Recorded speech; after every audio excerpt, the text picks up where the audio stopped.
नागपुर में आदिवासी विद्यार्थियों ने अपनी विभिन्न लंबित मांगों को लेकर एक बार फिर आंदोलन शुरू कर दिया है।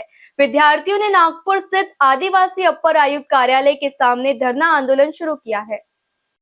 कुछ दिन पहले भी आदिवासी विद्यार्थियों ने उम्र की शर्त रद्द करने सहित विभिन्न मांगों को लेकर आदिवासी आयुक्त कार्यालय के सामने आंदोलन किया था। इसके बाद आंदोलन स्थगित कर दिया गया था।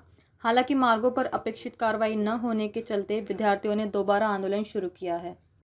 जवळपास आम्ही आपापल्या प्रकल्प स्तरावर 10 दिवसापासून आंदोलन करत होतो, परंतु आमच्यासोबत कोणताही वरिष्ठांनी सकारात्मक समन्वय साधलेला नाही। ज्या दिवशी इथल्या विद्यार्थ्यांनी हे आंदोलन स्थगित केलं, त्यानंतर इतर विद्यार्थ्यांना यांनी म्हटलं की नागपूरचं आंदोलन स्थगित झालेलं आहे, तुम्हीही मागे घ्या। परंतु इथल्या विद्यार्थ्यांच्या काय मागण्या होत्या, इथल्या विद्यार्थ्यांची आमचं कुठलंही समन्वय नव्हतं, दूरदूरपर्यंत आमचा संबंध नव्हता। परंतु प्रकल्प स्तरावर जेव्हा आम्ही पहिल्या दिवशी निवेदन दिलं, त्या लोकांनी वरिष्ठांना आणि इथल्या शासनाला कळवणं गरजेचं होतं। आमचा मुद्दा हा फक्त आजच्या परिस्थितीमध्ये जीआरचाच नाही, तर असंघटित विद्यार्थ्यांचा आहे, जे आश्रमशाळेमध्ये शिकतात।